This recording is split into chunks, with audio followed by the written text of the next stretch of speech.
Punya lumayan ya. Nah ini Mas Vinko udah di tengah-tengah kita ya, udah hadir. Assalamualaikum Mas Vinko, apa kabar? Waalaikumsalam. Suara saya kedengaran? Alhamdulillah kedengeran jelas Mas Eh, Vinko. Kabar gimana Mas Oke, Vinko? oke. Iya, baik. Baik. Gimana kabarnya Bu Friska? Eh, kabar diri sih baik, Alhamdulillah. Kabar Porto gimana Iya. Mas Vinko? Menyala bangku. Menyala Portoku. Biasanya menyala ya. ISG menyala banget ini. Nah ini yang mau kita diskusiin seru ya Mas Vinko ya malam hari ini ya. Karena memang semenjak Trump effect ya. Oh sorry Mas Vinko, sebelumnya mungkin say hey dulu nih ke teman-teman ngerti saham yang udah join malam hari ini nih. Karena topik malam ini seru dan teman-teman jangan skip ya. Iya. Halo teman-teman sekalian. Ya, saya Pinko Satya Pekerti dari representatif Kiwum untuk yang kantor perwakilan Semarang. Ya, jadi di sini saya menjadi narasumber bersama dengan pengamat saham untuk membahas topik tentang Trump Effect ya ke pasar saham Indonesia. Oke, siap Mas Vinko. Mas Vinko, mungkin sebelum kita mulai diskusi ya tentang topik utama ini, mungkin boleh review sedikit market di hari ini yang jujur ya, wow, sempat turun sampai 2%, bahkan closing pun hampir 2% ya Mas Vinko untuk market hari ini. Iya benar nih apa namanya ISG udah ini ya meninggalkan area 6.000, Angka udah angka meninggalkan area psikologisnya 6.800. ya, angka psikologisnya kayaknya udah breakdown lagi gitu, dari 7.000 Iya, kita langsung kita turun. apa mantaunya 7.000 ya. Ini psikologis kalau kejebol secara teknikal. Wow, ini Wah, angka 6.700 kebayang ini. Ternyata makanya. kejebol juga. Nah, Waduh, oke, 6.700 beneran. bener-bener. Mungkin boleh sedikit reviewnya, Mas, untuk kondisi market hari ini nih. Oke, jadi untuk kondisi market hari ini kan ya ISG cukup ini ya, minusnya dalam dan sebenarnya ini kalau kita cermat ya, itu sebenarnya tadi pagi atau mungkin bisa dibilang subuh sih ya, agak subuh karena ini ada berita dari Amerika juga sebenarnya, yaitu terkait dengan MSCI di mana tiga saham yang dari grup Pak PP itu ada apa PTRO, Cuan ya, dan itu kayak tidak masuk dalam daftar waitingnya MSCI untuk bulan Februari. Wah, padahal kita hari-hari sebelumnya banyak outflow tuh dari perbankan. Sekarang yang Konglo yang di tanda kutip itu dijaga-jagain gitu ya buat ngawal ISG. Collapse. Apalagi brand itu lumayan ya, tadi ya lumayan langsung ARB langsung gitu ya. Aduh, aduh, aduh, aduh. Ya, itu makanya ini harap maklum ya, teman-teman, kalau portonya kebakaran karena ini kita para penggawa ISG-nya itu dapat sentimen negatif semua ini. Iya, bener-bener. Nggak Big Bang-nya, nggak Konglonya ya. Semua ketibanan Mm-mm. bertubi-tubi nih. Oke, Iya. oke. Nah, ini di saat kayak gini, tadi ada yang komen juga di kolom komentar, wah tau gitu kemarin mending beli emas ya, harganya kan to the moon ya, untuk kebalikannya gitu. Nah, di saat pasar bergejolak kayak gini, Pak, pasar saham maksudnya ya, bagaimana dengan potensi emiten saham yang mungkin ya masih berkaitan dengan memproduksi ataupun mereka menjual emas, Mas Vinko? Karena Oke. kalau emasnya sendiri kan harganya ya kita tahu ya saat ini all time high terus. Oke, iya benar.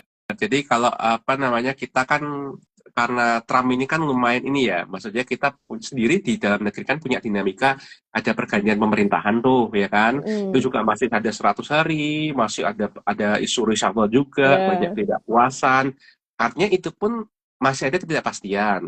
Udah gitu kehantam Januari ada Presiden Trump terpilih yang tahu-tahu hari pertama sebelum kan teken banyak sekali itu langsung semua orang pada dasarnya event kemarin saja waktu ada kabar di DeepSeek ya apa itu ya dari Cina itu kan 16.000 miliar kalau nggak iya, salah 16 miliar US dollar tuh nguap itu kan ya mm, gara-gara saham teknologi terutama yang Nvidia mm, atau gimana itu kan langsung wah jelek jelek jelek jelek dan jeleknya tuh 2 digit % juga. iya, Jadi istilahnya kayak waduh event di Trump aja pasar sahamnya itu nggak semuanya baik-baik aja gitu. iya, Jadi ya artinya ya kalau orang lari ke emas itu adalah sebuah reaksi yang saya pikir wajar ya, makanya harganya kan naik gitu loh.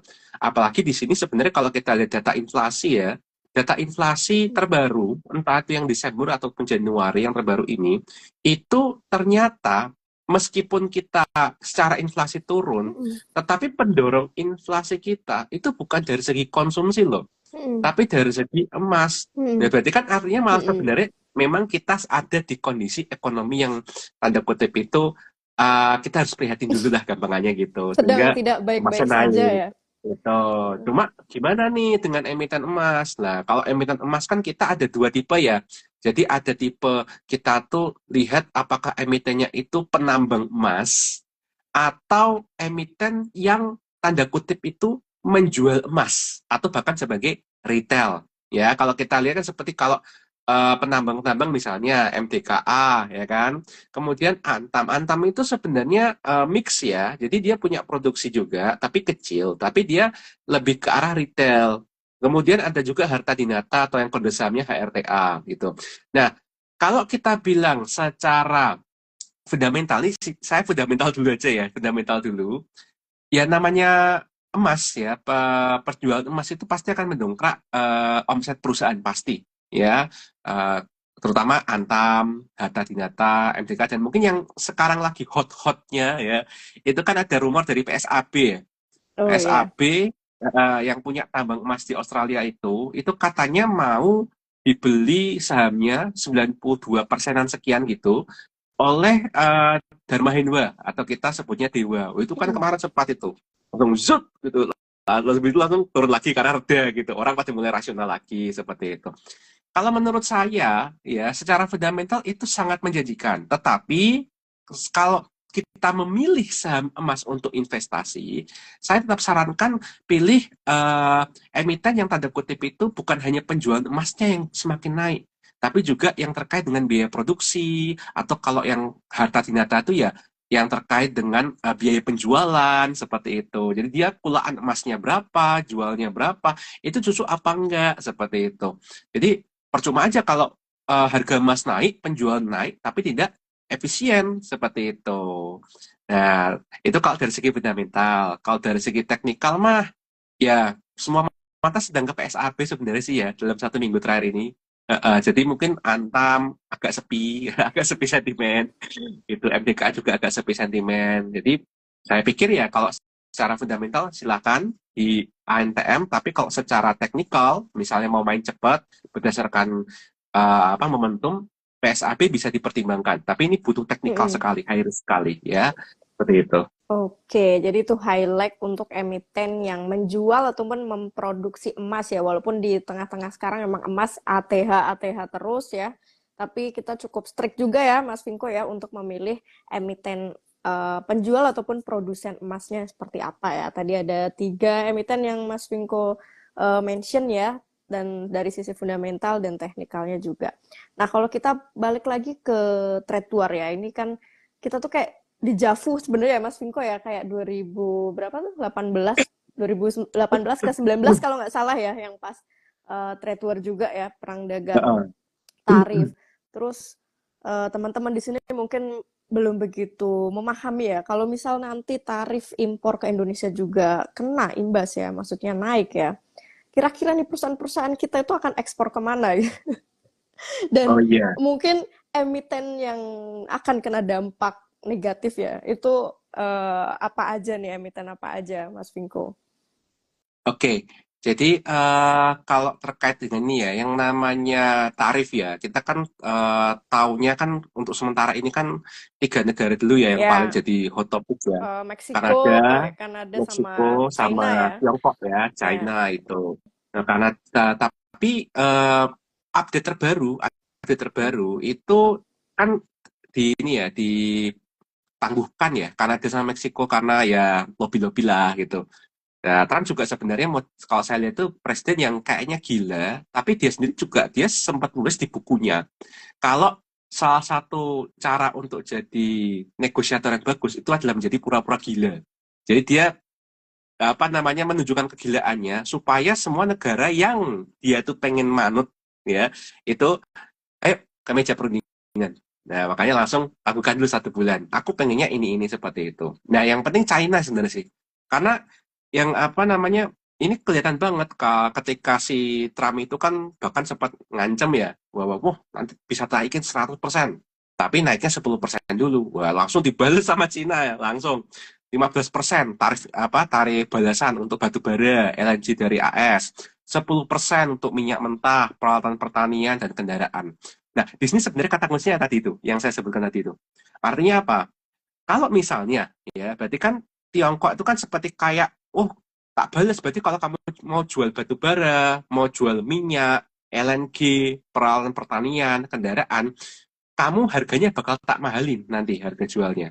Ya, berarti kan istilahnya kita akan berpikir bahwa, loh, oke lah, kalau barang jadi, seperti peralatan pertanian, sama mesin, ya, oke lah, mungkin naik dikit nggak apa-apa gitu loh, naik dikit nggak apa-apa, mungkin pasti ada yang masih beli gitu Cina.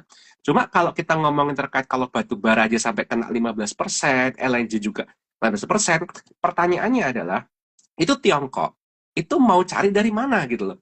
Karena Tiongkok sudah kasih janji, ada stimulus jilid 2 nanti di 2025. Nah, sekarang pertanyaannya, uang kalau sudah disalurkan, terus untuk beli-beli bahan baku, kan tentu saja butuh energi. Ya, Cina itu termasuk salah satunya ya, termasuk PLTU, termasuk EBT juga, ya kan. Tetapi Cina itu tipe negara yang dia tuh nggak mau pakai resource-nya dulu. Contohnya gini, bayangkan aja kalau Cina itu dari timur, itu kan biasanya kan Cina bagian timur yang dekat-dekat pesisir, itu kan industrinya maju tuh, industrinya maju. Sementara biasanya resources batu bara yang ada di Cina itu ada di gurun Gobi, gampangnya gitu.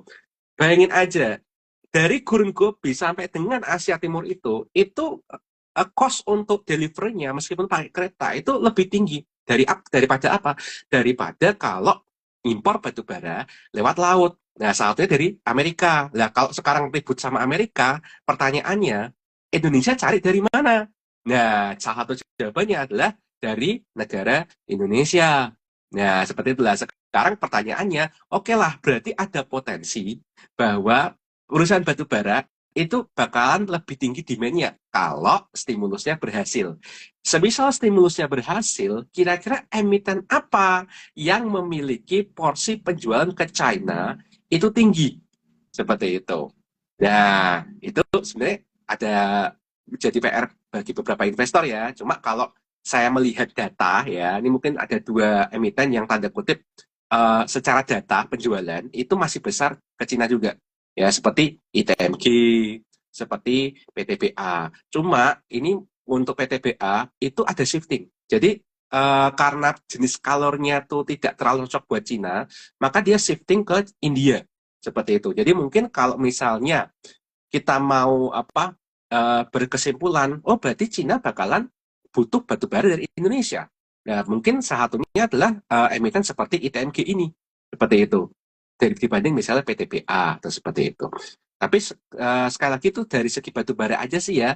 Sebenarnya ada banyak juga sih apa ekspor yang lain ya, misalnya seperti CPO, nikel, pokoknya yang terkait dengan bahan baku Mm-mm. ya. Artinya Mm-mm. kalau Cina itu sudah mau stimulus tapi kemudian berantem sama Amerika, pastinya ya dia akan milih ya bola barunya. Ya. Nah, itu makanya kita tuh bisa lihat langkahnya Indonesia masuk BRICS ya. Mm-mm. Itu mungkin bisa dibilang seperti kayak langkah catur yang kita tuh baru mudeng gitu loh. Mm-mm. Baru mudeng 2 bulan kemudian. Ternyata bener kalau Trump ribut sama Cina, Cina pasti nyari istilahnya bolo, temen. Ya, nyari Temennya temen. siapa? BRICS. Yang paling dekat siapa? India Indonesia. sama Indonesia. Indonesia. Seperti itu. Iya, berarti Nah, itu. dengan kata lain sebenarnya kita ya, maksudnya dari sisi perang dagang US sama China ini adalah sedikit yang diuntungkan ya untuk Indonesia sendiri ya, Mas Vinko ya. Ya, tentu saja ada ya. Hmm, oke, siap, siap. Nah, Mas Vinko masih soal tarif ya. Kira-kira potensi untung ruginya nih bagi perindustrian Indonesia kalau misal Amerika ke depan nantinya ya fix menerapkan tarif tinggi untuk China atau Tiongkok tadi. Oke, jadi kalau untung ruginya itu pasti ini ya, yang tadi saya sudah Mm, sebutkan juga ya, bahwa Cina akan mencari substitusi Ya, impor ya, itu terutama mungkin bahan baku. untungnya ya, keuntungan bagi kita Indonesia ya. Ya, cuma ini apa namanya mungkin tidak semua emiten itu jadinya akan ini ya, akan fokus ke Cina juga. Karena Mm. kalau Indonesia aja itu nanti bisa kena tarif 10% untuk ekspor ke Amerika, berarti dia harus cari ini ya, harus cari apa negara lain. Nah, contohnya ini saya nyebut emiten ya, nyebut emiten yang memang secara secara apa namanya? Secara nyata memang sudah punya cakar gitu loh, udah punya cakar di negara selain China gitu. Misalnya apa? Ya misalnya seperti nyebut aja lah INTF, ICBP itu kan punya cakar ya, cakar di Nigeria ya sampai Indomie kita sampai diklaim sama orang Nigeria juga ya. Ada situ muncul juga situ ya dan lain sebagainya itu bisa dijadikan sebagai alternatif juga. Jadi kalau misalnya kita melihat bahwa ada dampak negatifnya enggak ada kalau ekspornya itu ke Amerika tuh banyak gitu. Cuma kalau berdasarkan yang saya tahu ya, baik itu dari segi industri manufaktur ya, kemudian terkait dengan yang memang terkait ekspor-ekspor itu, kita itu kalau kita lihat secara emiten ya, emiten di IHSG ya, itu tidak terlalu banyak yang terekspos ke Amerika malah karena kita cenderung emiten-emiten yang ada di saham di pasar saham kita itu kalau nggak ke Asia Timur, Asia Selatan sama ke Timur Tengah. Eropa mungkin ada tapi dikit. Tapi lebih ke arah tiga region itu sebenarnya. Jadi kalaupun kena tarif 10%, mungkin yang rugi adalah mungkin perusahaan-perusahaan atau bisnis yang mungkin nggak listing di ESG gitu. Jadi bisa dibilang sebenarnya sih kalau ini bisa jadi sentimen negatif, itu sentimen negatifnya tuh lebih ke arah kepanikan massal aja. Tetapi dalam jangka menengah, jangka panjang, itu pasar dan beberapa emiten itu pasti akan melakukan yang namanya rebalance ya, Mm-mm. rebalance posisi dalam artian, oh ternyata cuma panik doang. Ya udah kita kembali ke nilai intrinsiknya. Kita lihat forward lookingnya yang secara lebih logis gitu. Iya. Seperti itu. Oke, oke. Ya, kita sambil lihat perkembangan tahun ini ya. Kayaknya tahun 2025 ini ya cukup banyak siksak-sok ya. Iya, Siksak-soknya untuk iya, market ya. Menyala porto kita teman-teman semuanya ya. Ingat benar-benar. tidak sendiri. Nah, kita kalau bahas porto nih karena banyak sekali DM ya, pesan dari teman-teman ya di DM Instagram, WhatsApp dan yang lainnya. Ya memang saat ini kondisi porto sih mostly pasti pada kebakaran ya, Mas Vinko ya. Nah, sebaiknya ya, apa nih tips dari Mas Vinko untuk teman-teman saat ini yang portonya mungkin merah semua, nggak ada hijaunya satupun. Apalagi indeksnya hari ini langsung dalam seminggu terakhir kan 5% ya, turun 5% dalam seminggu ini. Nah, mungkin sedikit tips untuk menenangkan nih teman-teman investor di sini, Mas Vinko. Oke. Ya, jadi kalau yang sudah sering ya, sering webinar, maksudnya di mana saya berkolaborasi juga ya dengan Bu Friska, saya selalu sekali lagi selalu menekankan pentingnya yang namanya diversifikasi. Ya, dalam artian, kalaupun misalnya teman-teman di sini itu tidak melakukan diversifikasi, dilalah gitu, istilahnya dilalah gitu. Ternyata tidak melakukan diversifikasi, terus nyangkut di suatu saham. Nah, sekarang pertanyaannya adalah dulu investment plan-nya atau trading plan-nya seperti apa? Anda itu membeli saham itu untuk trading atau untuk investasi? Dan kalau milih saham itu, kenapa milihnya itu? Kayak misalnya gini, orang sering ngomong kan banding-bandingkan. Oh, Big Banks, itu fundamental banget gitu. Oh, Om PP atau Om Aguan, wah itu kan konglo-konglo lah ya, seperti itu. Nah, sekarang masalahnya jangan sampai kita tuh punya pemikiran bahwa saham-saham tanda kutip konglo ya, itu jangan disalahartikan sebagai saham investasi yang bagus. Kenapa? Karena dasarnya saham konglo itu adalah aksi korporasi. Di mana aksi korporasi yang dicanangkan itu sebenarnya punya tujuan.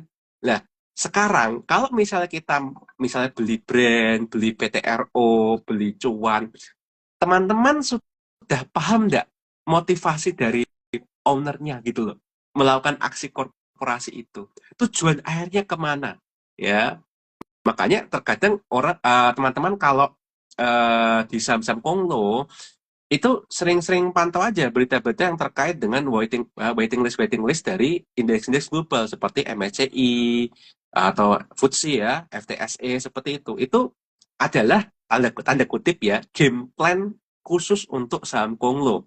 Habis itu baru pakai technical. Fundamental terakhir biasanya. Tapi itu pun fundamentalnya untuk forward looking.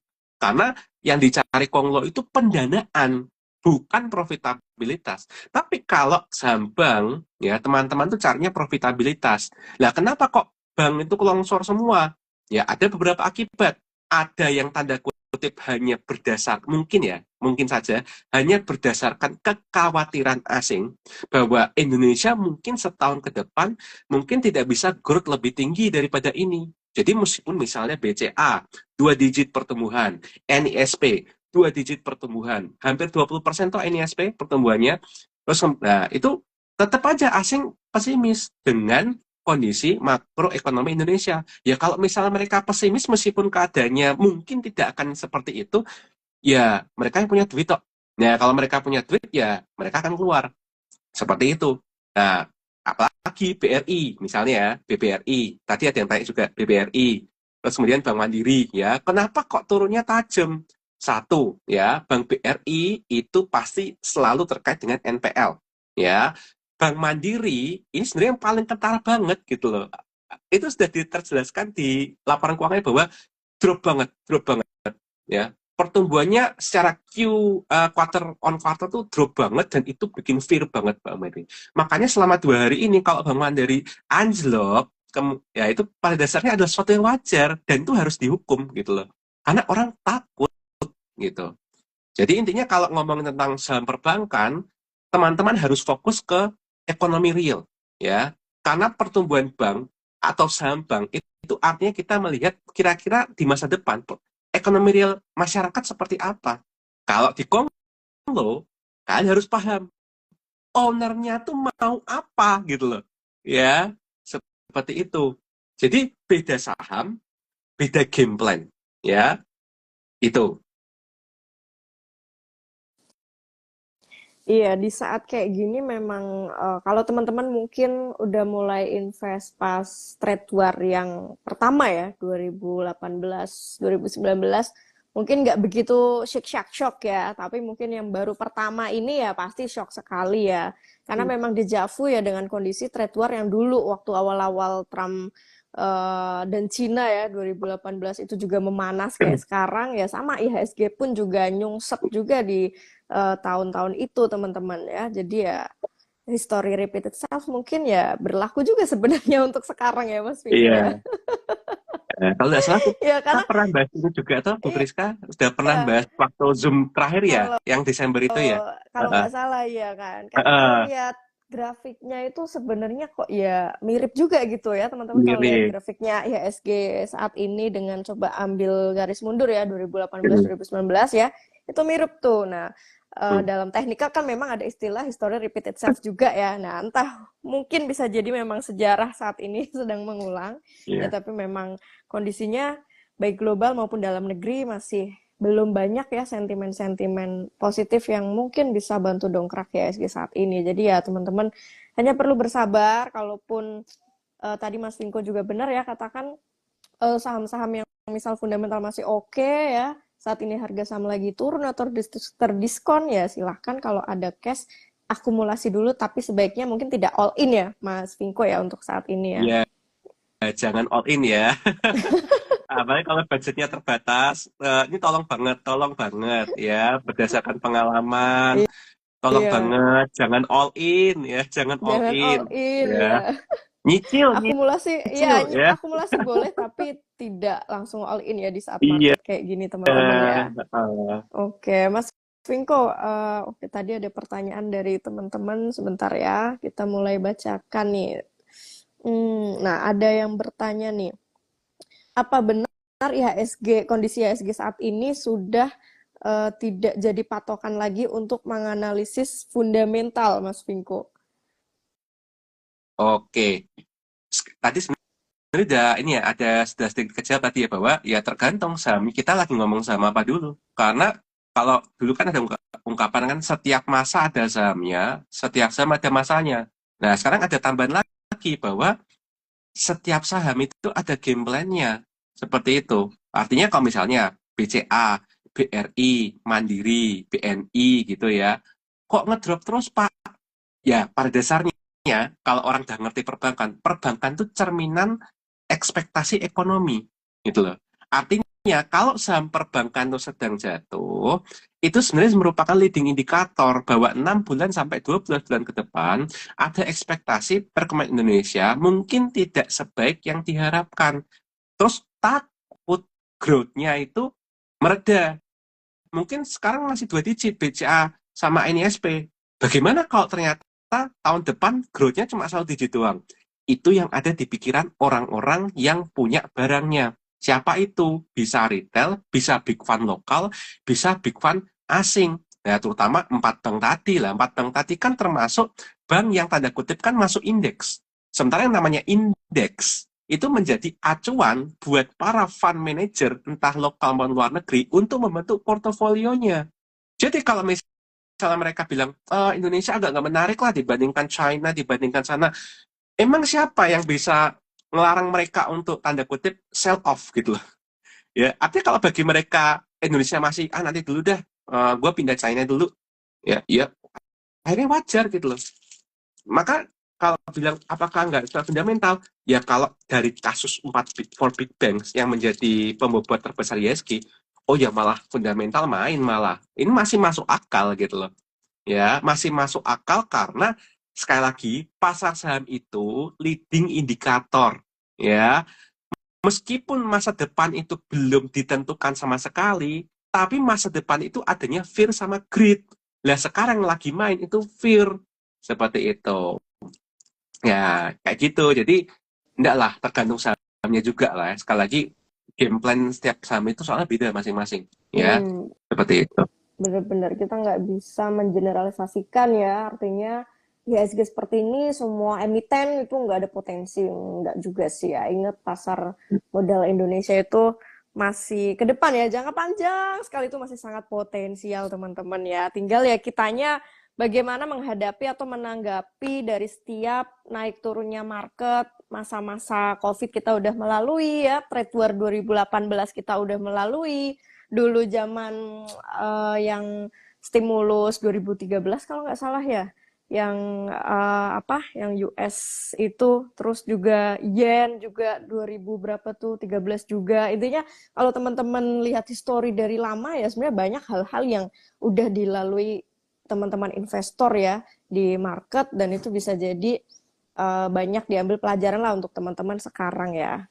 Nah, tadi ada pertanyaan juga Big Bang nih, Mas Vinko nih. Karena aku yakin sih banyak sekali di sini holder Big Bang ya. Iya. Terutama kan yang lagi turun banget tadi BMRI ya, terus BBRI. Nah, ini mungkin boleh insight-nya teman-teman, buat teman-teman Mas Vinko. Biar lebih tenang mungkin ya. Iya. Karena banyak yang nanya, cut loss nggak nih, cut loss nggak nih gitu. Kadang aku mikir, kalau saham yang dipegang masih fundamental oke ya, kenapa harus CL kayak gitu? Oke. Wah, berarti apa mungkin kita ini aja ya. Mungkin kita bahas sedikit teknikal dulu aja kali ya. Ya, boleh, Ah, ya. boleh, boleh. Ah, Oke. Ya mungkin ini nggak kelihatan di layar karena live ya, IG ya. Cuma Ya, kalau mungkin bisa saya apa namanya eh, kasih komentar sekarang ya, itu kan Bank BCA kan ya hari ini tiba-tiba bisa naik ya sampai 9350. Nah, ini sebenarnya BCA itu punya support retracement itu di 9050. Nah, kemarin tuh sempat jebol. Nah, ketika sempat jebol kita udah siap-siap sebenarnya. Wah, ini bisa ke 8875 gitu. Loh, tapi kok sekarang kok naik lagi gitu, naik lagi ke atas jadi 9350. Ya berarti malah apa supportnya itu malah menjadi support kuat karena nggak jadi ding langsung naik lagi itu. Cuma apakah sekarang saatnya beli BCA? Tergantung ya, karena kalau itu dari segi daily, kalau dari segi weekly ya, nah ini sebenarnya juga mantul, mantul dari apa namanya, mantul dari trend lainnya, dan termasuk kalau misalnya kita pakai Ichimoku Cloud, ya mohon maaf ini nggak bisa kelihatan ya, tapi kalau kita pasang di weekly dan kemudian kita pasang Ichimoku Cloud, itu tuh sudah kayak apa namanya, udah seperti kayak di awan apa awan hijau tuh kayak mau mantul gitu loh, awan hijau mantul ya, mohon maaf nggak jadinya. Seperti itu. Jadi bisa dibilang kalau secara teknikal untuk jangka menengah ya, saya nggak bilang jangka pendek. Jangka menengah itu sekitar setahun ke depan, harga kalau dekat-dekat angka 9.000 itu tanda kutip itu margin of safety-nya itu lebih bagus lah ketimbang kalau dapat harga di misalnya di 9.900 atau 9.800 seperti itu secara fundamental dan teknikalnya. Tapi sekali lagi ya jangan all in ya, tetap perhatikan money management ya karena kita juga tidak tahu ada kabar apa lagi selama setahun ke depan yang bisa bikin sentimen ke IHSG semakin turun juga seperti Bener. itu. Kemudian, Ya, apalagi ini masih baru awal tahun ya. ya benar. Jadi biasanya orang tuh harusnya wait and see setahun, setahun setelah presiden baru terpilih. Nah, Iya, kita punya dua presiden baru, Indonesia sama Amerika. bener. Makanya sebenarnya tuh tahun ini tuh lebih kayak tahun yang gemi setiti ngati-ngati. Event invest pun itu juga modelnya juga money manajemennya harus ketat Harus banget ketat gitu. banget tahun ini Heeh, memang ya. seperti itu. Oke, boleh lanjut Mas Minggu. Oke, nah untuk BMR ini kalau saya ini ya, kalau saya lihat ya mungkin wait and see dulu aja ya. Tidak bijaksana lah ya untuk masuk sekarang karena kalau dilihat dari segi teknikal ya itu ada double top ya. Dan kalau teknikal double top tuh ya kita tahu lah ini tanda kutip hawa-hawa nggak enak gitu loh. Jadi jangan masuk dulu ya. Ini sebenarnya ada sekarang kan di 5.150 ya. Ini ada support. Ini support yang satu retracement support dan juga ini support dari leading base-nya Ichimoku Cloud di 4.560. Cuma ya ini saya berharap tidak terjadi ya karena namanya teknikal kan bisa salah ya. Tapi ada juga support di 3680 itu mengerikan sebenarnya. Saya harap kalaupun misalnya kalaupun turun dalam pun saya harap nggak nembus 4560 lah. Kalau misalnya harus turun dalam Bank Mandiri. Dan catatan juga buat teman-teman ya, mungkin teman-teman di sini ada yang mungkin baru gabung di dunia saham itu tahun 2023, 2024. Ini saya mau kasih cerita dulu ya, boleh ya. Bank Mandiri itu sebenarnya sejak COVID itu kenaikannya bisa dibilang itu nggak kalau bisa bahasa alainya tuh kayak nggak ngotak gitu loh, rada nggak ngotak gitu loh. BCA itu aja itu bisa kalah loh naiknya sama Bank Mandiri. Dari tahun COVID kemarin tuh sampai dengan tahun 2024 awal tuh naiknya dari 300%. Ya sorry to say ya, untuk sekelas perbankan yang even bagus sekalipun itu sudah kayak kayak kita ngelihat saham Tesla gitu loh. Ya bagus sih bagus, tapi masa sebagus itu gitu loh. Jadi kalau misalnya harus turun pun masih normal. Event yang tadi saya bilang 4560 ya logikanya sih kalau dari COVID ya sebenarnya emang masih wajar gitu loh secara teknikal gitu loh. Dilalah sentimen pasarnya negatif, pertumbuhan kuartal-kuartalnya minus 14%. Jadi kan oke, berarti ada kesempatan nih buat teknikal buat langsung ngedrop bom ini. Wah ya udah seperti itu. Ya, untuk BBRI mungkin yang bisa saya sampaikan secara singkat itu ini kayaknya fase satu ya, fase akumulasi. Cuma ini masih main-main ya, main-main di range sekitar sebentar nih maaf internetnya lagi lemot sedikit bentar. Oke, ini lagi main-main di sekitar area 3.800 sampai 4.150. Jadi kalau bisa nyicil-nyicil BRI di fase satu ini itu ya di pertengahannya lah. Pertengahannya itu di sekitar mana? Ya sekitar 3.900-an ya. Itu tengah-tengah. Jadi jangan kalaupun misalnya ada naik itu nanti dulu ya karena sempat ketahan di 4.350 dan itu sideways ngene-ngene kayak gitu. Jadi saya pikir kalaupun mau masuk ke BBRI mau nyicil mungkin di 3.900-an. Jangan 4.000 ya. Ya apalagi kalau dikasih diskon 3.500 lagi ya nggak apa-apa sih itu. Menurut saya seperti itu. Oke. Oke, oke, itu dia teman-teman ya. Ya, memang hampir semua big bank ya, terutama BRI, BMRI sih ini mungkin holdernya banyak juga ya untuk retail. BMRI juga sekarang jumlah investor retailnya semakin bertambah ya kalau nggak salah baca berita ya. Iya. BBRI mungkin yang paling banyak memang untuk investor retail saat ini. Oke, tadi ada pertanyaan, aku sekilas baca intinya, apakah ini kita mungkin bahas politik ya, maksudnya isu politik terhadap pergerakan harga saham ataupun market kita. Saat ini kepemimpinan presiden maupun pemerintah itu mempengaruhi asing tidak ya? Apakah asing itu jadi takut untuk invest saham di Indonesia? Ya, karena melihat politik Indonesia yang mungkin dianggap tidak stabil, banyak kasus lah ini itu segala macam, Mas Vinko. Ya, kalau secara konseptual dasarnya ya saham, kita kembali konsep dasar saham aja deh. Yang namanya investasi saham itu kan ada banyak sekali resiko ya. Salah satunya resiko yang tidak bisa dihindari atau kalau bahasa ilmiahnya adalah systematic risk. Salah satunya apa? Yaitu adalah resiko politik. Jadi kalau secara konseptual saja sebenarnya sudah bisa dijawab bahwa oh ya pasti dong gitu loh, pasti ada presidennya siapa, kebijakan kementeriannya seperti apa, dampaknya ke masyarakat seperti apa, itu juga dimonitor oleh para big fund, baik itu big fund lokal maupun big fund asing seperti itu. Jadi kalau kita bisa menyimpulkan, oh berarti ISG berdarah-darah, apakah karena pemerintahnya itu kebijakannya jelek?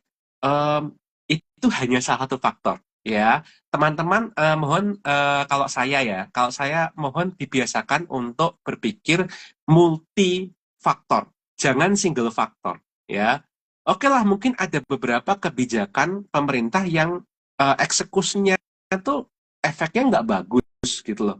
Ya, tetapi ada juga kan aksi pemerintah yang sebenarnya kalau dipikir-pikir dan kalau kita lihat datanya itu ada semacam efek yang bagus ya, terutama kalau sekarang yang paling kerasa di pertanian sebenarnya sih ya. Itu kemarin ada saya lihat BPS itu katanya sih kita yield padi kita tuh naik 96% loh year on year loh. Padahal itu kan baru 100 hari kan tuh. Seperti itu. Nah, terus makan siang bergizi gratis. Oke lah, itu kan satu pelaksanaannya masih banyak sekali tidak sempurnanya.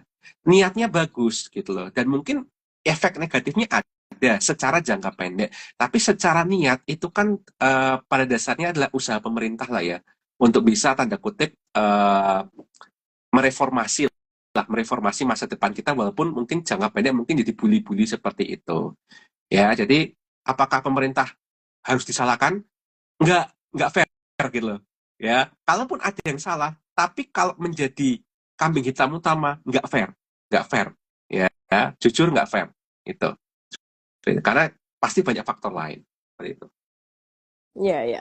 Ya intinya memang kalau di pasar saham ya teman-teman, nggak cuma negara Indonesia ya. Intinya hampir semua pasar saham di masing-masing negara itu concernnya pasti ke politiknya juga ya, ke situasi global juga ya, isu nasionalnya dalam negeri negara itu seperti apa. Itu yang menjadi beberapa faktor ya penentuan pengambilan keputusan investor asing itu mereka mau berinvestasi atau tidak di negara tersebut ya, termasuk di Indonesia. Jadi kita benar kata Mas Vinko ya, kita nggak bisa cuma menjadikan satu faktor aja ya penyebab misal wah investor asing nih udah mulai banyak cabut ya, udah nggak minat lagi sama Indonesia gara-gara politik ya. Tidak hanya itu, tapi memang itu mempengaruhi juga, tapi banyak faktor-faktor lain termasuk tadi ya trade war 2.0 ya, atau perang dagang yang kedua Trump ini juga jadi penyebab utama juga ya, global ngefek ya ke pengambilan keputusan investor asing.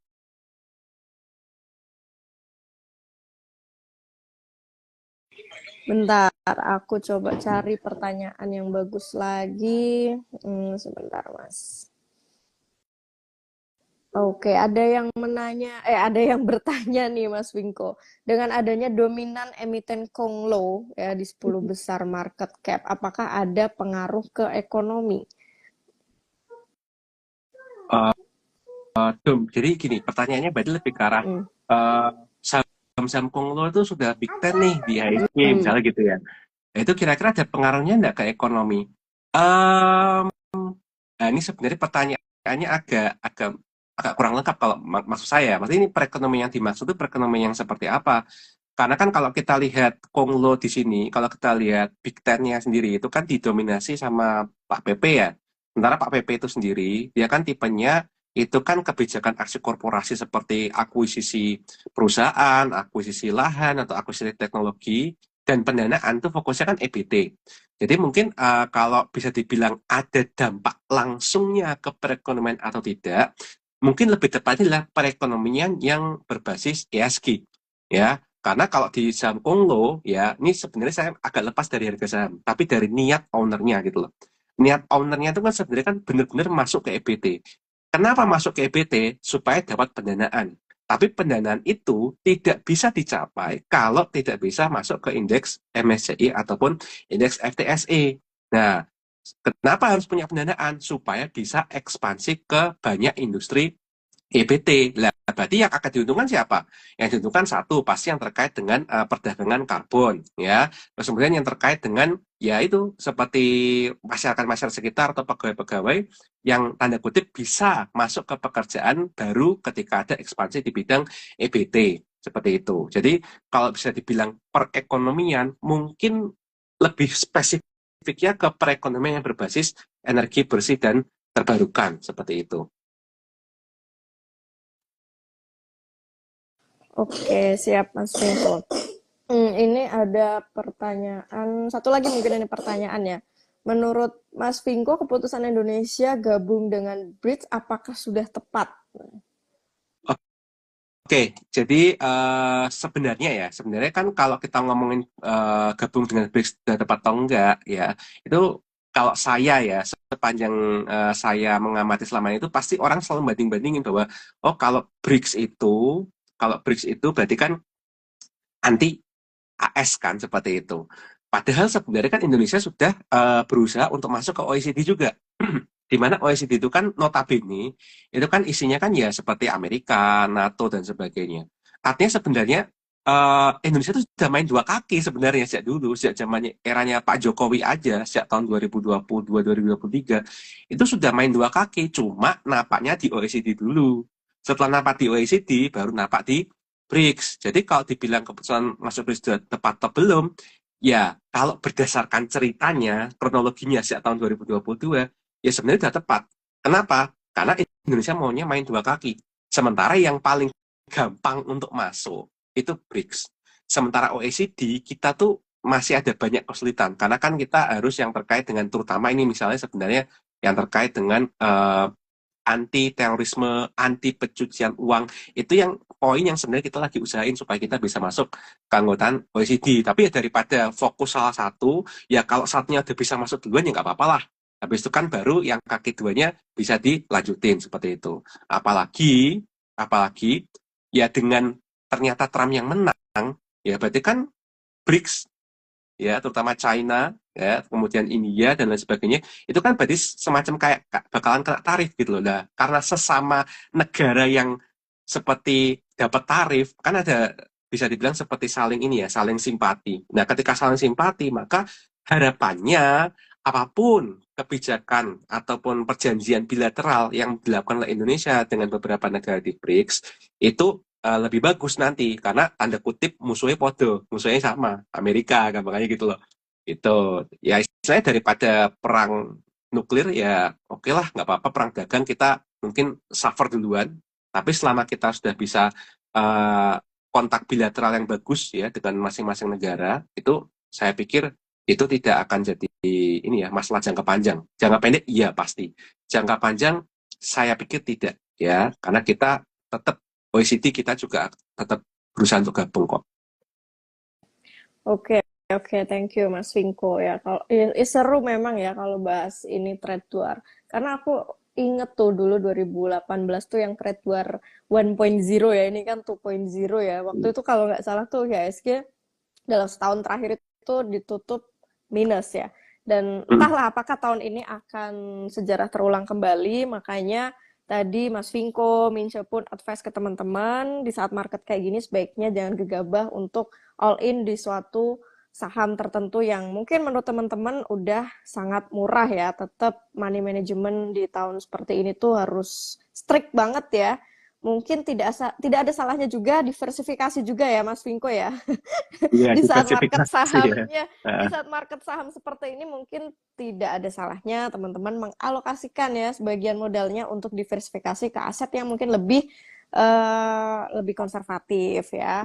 Karena lagi-lagi kita tuh berkaca dari masa lalu. Kalau tahun dulu waktu trade war yang pertama itu IHSG di akhir tahun mencatatkan negatif, nah kita akan tidak tahu nanti Desember 2025 itu akan negatif juga atau tidak. Jadi untuk meminimalisir atau mengantisipasi history repeat itself, ya sebaiknya kita benar-benar melakukan money management yang bagus, mungkin sediain cash tetap ya di saat market kayak gini, tidak all in ya. Terus apalagi ya tipsnya, jangan panik ya, jangan dulu apa-apa langsung kepikiran cut loss ya, karena belum tentu semua saham itu layak untuk cut loss. Ada yang memang layak cut loss, ada yang tidak layak cut loss ya. Maksudnya tidak layak itu ya untuk saham-saham yang mungkin fundamental oke, masih rutin bagi dividen ya nggak perlu di cut loss. Mungkin tinggal kesabarannya aja Mas Vinko ya. Kesabarannya aja yang dinaikin ya. Ya, kesabaran dan ini ya, disiplin ini ya, disiplin money management ya, jangan all Iya, in gitu. Sama bener ini bener. mungkin ya, kalau strategi diversifikasi pasar modal tuh sebenarnya kalau dari banyak senior, event senior saya pun juga mereka tuh kalau strateginya tuh kalau nggak bisa nemu saham yang murah, misal di masa-masa bagus, mereka tuh nyimpannya tuh di reksadana. Jadi strateginya misalnya, oke, wah nggak ada saham yang ini nih, yang lagi murah nih, tapi saya nggak mau, duit saya nganggur di bank, tapi saya pengennya cepat langsung digunakan supaya beli saham. Nah, di mana itu? Nah, di reksadana.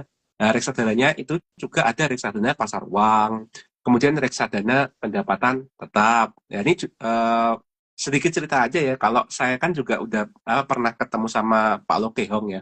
Pak Lokehong waktu pernah main ke Semarang itu Mm-mm. ke sekolah saya ya, ke sekolah saya di SMA Loyola itu pernah.